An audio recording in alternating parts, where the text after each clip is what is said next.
하시고 일반 전표 5문제 그리고 메인 매출 5문제 각각 5문제씩 다 더하면 점수가 30점이에요. 15점, 15점. 점수가 높은 편입니다. 자, 1번 6월 12일자 단기 매매증권으로 분류되는 주식 5,000주를 2,000원에 매입을 했는데 매입할 때 수수료가 1%, 그 금액이 다 보통예금 계좌에서 지급됐대요. 6112 지금 112회 기출문제가 50%예요. 합격률이.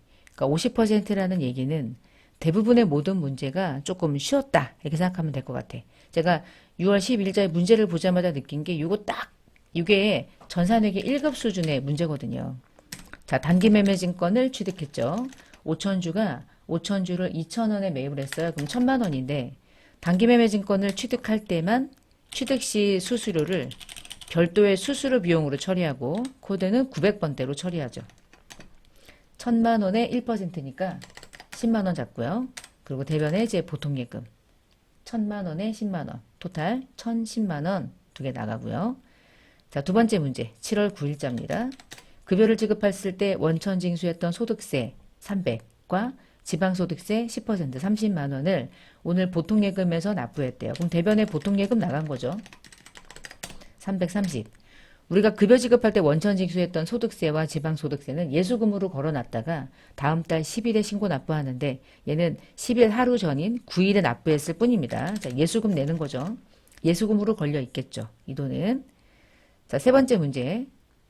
7월 21일자. 대주주로부터 업무용 토지 공정가치가 3억 5천 짜리를 무상으로 기증받았대. 이때 쓰는 이름이 자산수중이익이죠. 근데 이제 취득을 하게 되니까 취득세는 회사 돈으로 냈겠죠. 보통예금에서 납부했대요. 그러면 업무용 토지니까 계정 과목은 토지고 토지는 원래 3억 5천을 잡아야 되는데 취득세는 토지를 취득하는 취득시 부대비용이니까 토지라는 원가에 전액 다 포함돼서 3억 5천에 2천만 원을 더한 3억 7천이 되고 그 다음 대변에 자산을 무상으로 증여받았을 때 인식하는 영업의 수익 계정이 자산수중이익인데 자산수중이익은 그중에 3억 5천의 시가고 나머지는 취득세를 보통예금에서 이체하여 지급했고 두 개 하나의 전표를 입력하세요 라는 말이 뭐냐면 토지 3억 5천을 따로 분개하고 또 취득세를 따로 분개해서 전표 번호가 두 개로 나누어지지 않고 하나로 전표를 만들라는 뜻입니다. 두 개를 따로따로 분개하지 않는 거예요. 자, 네 번째 문제 9월 20일자 액면가액이 3억 3,500만 원 만기는 5년 사채를 발행했고 통장에 그 돈 들어왔대요. 그럼 대변에 인식해야 되는 계정은 사채를 발행했죠. 부채 중에 이름이죠. 사채가. 장기차입금하고 똑같은 계정 과목이야. 근데 장기차입금은 누구한테 돈을 빌리는 거고 사채는 채권을 발행해서 돈을 빌리는 거고 방식은 두 개죠. 그럼 액면은 인식하는데 실제로 보통 예금에 들어온 돈이 그보다 적게 들어왔네. 3,410만 원에 발행돼서 사채가 할인 발행됐죠. 사채 할인 발행 차금 90만 원. 지금까지 세무 2급 수준의 문제가 나온 게 하나도 없네요. 다 전산회계 1급 정도 수준이네. 그러니까 합격률이 높았죠. 자, 10월 21일자 전년도에 발생했던 도담의 외상매출금 10만 불이 오늘 회수가 돼서 통장에 들어왔대요. 계정 과목은 외상매출금으로 처리됐대요. 전년도 기말에 1달러당 1,150원으로 평가를 했으니까 10만 불은 이 환율이 적용된 금액으로 원화가 걸려 있겠죠? 그럼 1억 1,500이겠죠? 그럼 대변해요. 외상매출금 중에 도담으로부터 받을 외상매출금은 원화로 이만큼 걸려 있는 게 오늘 들어온 거야. 근데 오늘 보통예금에 들어오는 날 실제 환율은 1,250원이니까 1억 2,500이 들어왔다는 얘기죠. 그러면 환율이 올랐고 환율이 올랐을 때 원화로 환산돼서 예금이 들어왔다는 얘기는 우리 입장에서 보면 이득을 취한 거죠. 그때 이득은 기중의 거래니까 외환 차익이라는 영업 외 수익으로 1,000만 원만큼 벌었네요. 환율로 인해서. 자, 이렇게 해서 일반 전표 5문제를 풀었고요. 자, 그 다음 문제는 매입 매출 전표입니다. 매입 매출 열어서 자, 7월 2일자입니다. 기계장치의 내용연수가 연장되는 부품을 교체했대요. 그러면 부품을 교체한 거는 비용 처리예요. 연장이 되는 거니까 기계장치 원가에 포함돼요. 그렇죠? 기계장치 원가에 포함되죠. 부가세가 포함돼가지고 1650이래. 그러면 1500만 원, 150만 원 이렇게 있는 거잖아요. 당좌수표가 결제됐고 종이세금 계산서를 받았고 부품 교체는 한 번 더 자본적 지출이고 그렇대요. 증빙은 없고요. 자, 그러면 매입매출전표 날짜 7월 2일자 세금 계산서를 받았잖아. 그게 종이든 전자든 세금 계산서를 받으면 똑같고 종이냐 전자냐만 구분하면 되죠. 세금 계산서가 있고 부가세가 있고 매입세 공제 당연히 되고 51번 과세 매입. 그다음에 부품에 대한 부품 교체인데 이게 연장되는 거야. 연장이. 근데 품목은 좀 간단하게 또 아무 상관없어요. 여러분 점수랑. 그리고 이 자리에다가 만약에 1650을 넣잖아? 그럼 165만 원이 달라붙어. 그러면 큰일 나는 거잖아. 근데 그렇게 넣고 나서 그냥 넘어갈 건 아니니까 다시 보고 아 잘못 넣었다. 그러면 수정을 이렇게 하면 됩니다. 1500에 150 붙었는지. 자, 상대방 거래처는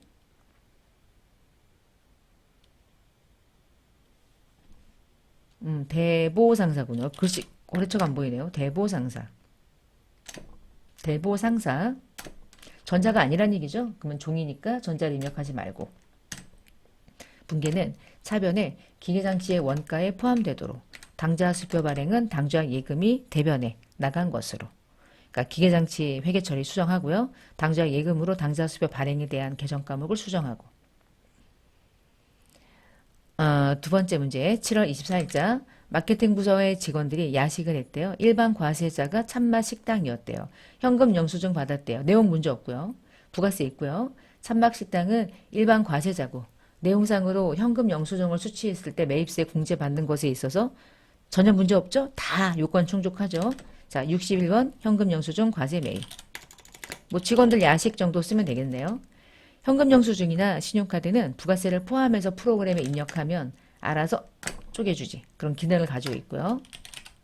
거래처는 식당 걸어주시고 현금 영수증이니까 전자랑은 상관없고 이게 현금으로 구입했으니까 현금이 나가면 되고 혼합을 걸어서 분계를 마무리해도 되고 이게 직원들과 관련된 야식이니까요. 개정 과목은 복료생비고요. 마케팅 부서니까 판관비 걸어주고 대변에 현금 나가고 뭐 심플하죠 지금? 너무 심플한데? 문제를 풀면서도 약간 좀 이게 맞나 싶은 마음이 드는 게 너무 그렇다 그치? 합격률이 높은 이유가 있네요. 그쵸? 자 8월 1일자 제품의 영업관리를 위해서 개소세가 과세가 되는 1500cc 자동차 구매했고요. 돈 나갔고요. 세금 계산서를 받았고요. 자 그러면 세금 계산서를 받았고 부가세가 있지만 이 차는 개소세가 과세가 되는 승용차야. 그러면은 비영업용 승용차라는 얘기죠. 1000cc를 초과하니까 공제가 안 되겠죠. 자, 요럴 때 거는 거. 세금 계산서를 받았는데 공제가 안 돼. 그게 불공이죠. 뭐 간단하게 쓰시면 됩니다. 자, 2500에 250. 똑같아. 세금 계산서는 똑같은데 내부적으로 이게 문제가 된 거죠. 만약에 이 세금 계산서가 택시 운송 사업자가 이렇게 승용차를 매입했다면 내가 업무용 나는 비영업용으로 타고 다닐 승용차는 아니겠지. 대표사가 타고 다니는 거면 모르겠지만 택시를 운송하기 위해서 승용차를 구매했다면 그건 당연히 공제가 되는 거예요. 이건 영업용이니까. 이것은 딱 봐도 비영업용이죠. 우리 회사가 택시 운송하는 업체가 아니니까. 자, 거래처는 빠름자동차. 빠름자동차. 이렇게 해가지고 광고 내면 좋겠다. 이거 전자죠? 전자 걸고요.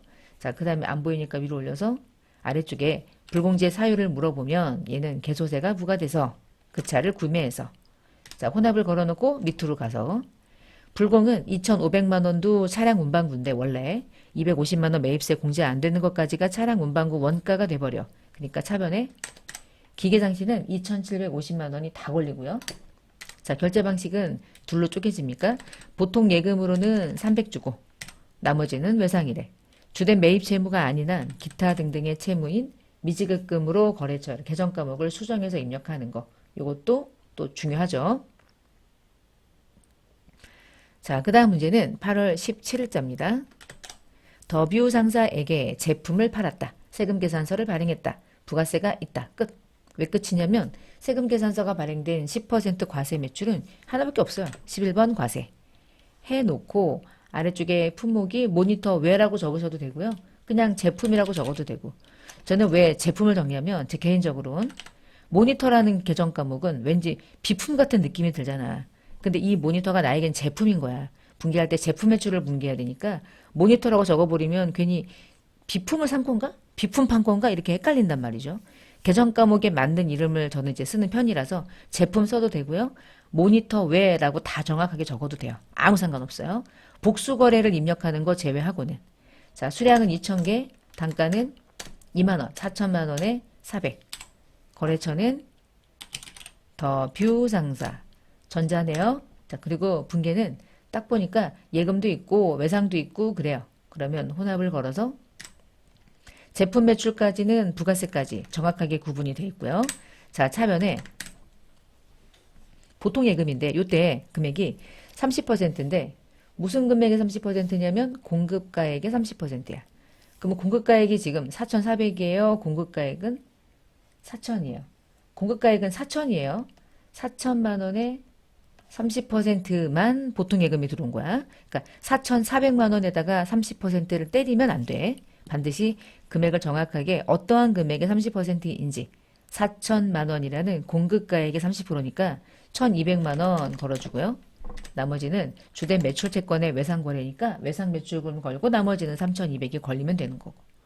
이렇게 별거 아닌 것에서 실수할 수 있거든요. 공급대가, 공급가액, 주어지는 토탈 금액 이렇게 줄 수도 있고요. 자, 그 다음에 11월 30일자입니다. 미국에다가 6만 불을 수출을 신고한 날은 11월 27일이고요. 선적한 날은 11월 30일은 아무 중요한 게 아니죠. 직수출했고요. 수출 대금 중에 3만 불은 11월 30일에 보통예금으로 들어왔고 나머지는 12월 5일에 들어오게 됐대. 근데 오늘은 11월 30일인데 12월 5일에 환율을 알지도 못할 뿐더러 그날의 환율은 그날 적용하겠죠. 우리는 오늘 1310원에 수출한 날 전체 외화 금액이 원화로 환산돼서 과세 표준을 만들어내기만 하면 되는 거야. 그럼 6만 불 곱하기 1310원 하면 되는 겁니다. 그냥 이거는 머리로 안 되네요. 7,860만 원입니다. 7,860. 자, 그러면 수출이죠. 제품을요. 금액은 7,860. 일단 걔 걸고 얘가 제일 중요하죠. 과세 표준 걸어놓고 거래처는 K. 그 다음에 아래줄에 영세율을 왜 적용되었습니까? 직접 수출해서요. 1번 것이고 번호는 모르고요. 분계는 혼합으로 갑니다. 제품 매출까지는 수정할 거 없고 자, 그 중에 내가 지금 오늘 수출한 전체 금액이 6만 불인데 6만 불 중에 3만 불은 오늘 수출을 하자마자 바로 들어왔대요. 그래서 통장에 바로 들어왔대요. 그러면 차변에 보통 예금은 얼마를 잡아야 되냐? 근데 보니까 6만 불 중에 3만 불이니까 전체 금액 중에 절반이잖아요. 그렇죠? 그럼 3,930이란 얘기고요. 나머지는 12월에 받기로 했다는 뜻이야. 그러니까 나중에 받기로 했다는 뜻이죠. 그러면 계정 과목은 뭐밖에 없어요. 외상 매출금으로 나머지 300불 이렇게 처리하면 되죠. 먼저 원화로 환가했거나 그랬으면 복잡하잖아. 우리가 실무 공부했을 때 이게 막 원화로 먼저 환가했는데 전액을 환가하느냐 아니면 일부를 환가하느냐. 근데 그것도 중요하지만 밑에서 분계까지 영향을 받으니까 이 분계도 복잡해지고 부가세법에 의한 회계 처리를 할 것인가 아니면 회계 처리는 반드시 일반 기준에 의해서 할 것인가. 그럼 복잡한 문제하고 비교하면 너무 쉽죠. 그렇죠? 절반해서 오늘은 받았고 나머지는 못 받았고 그리고 먼저 환가한 거 없고요. 나중에 돈 들어오는 건 아무 상관없고 요 동일한 날짜를 기준으로 가지고요. 나누어서 과세표준 구하고 그렇게 가면 되는 거니까 난이도가 있는 문제는 실무 영상에서 예전에 나왔던 것들 손대기가 좀 애매했던 것들 어려웠던 것들 중심으로 한 거고 실제 기출 문제는 좀 쉽지 않아요. 생각보다. 그렇죠? 근데 또 어렵게 나오는 뭐 기출 문제를 만나면 또 그 시험은 좀 힘든 거고 쉬운 문제를 만나면 쉽게 또 합격할 수 있는 거고 약간 복불복도 있는 것 같기는 해. 시험이라는 게. 뭐 운이라고 말하기는 좀 그렇고. 자, 이렇게 해서 일반 전표, 메인 매출 전표. 빨리 끝났죠. 그러니까 제가 이렇게 일반 전표 메인 매출을 끊고 부가세 결산 끊고 연말 정산 끊고 이론 객관식 끊고 그 모든 끊어서 내가 4개로 나누어서 이제 영상을 올리는데 여러분이 그 영상의 모든 시간수를 더했을 때 90분 이내에 들어오면 되겠지. 근데 반드시 뭐 기본적으로 90분을 넘겨가지고 시험 본 사람들은 거의 없었어. 이때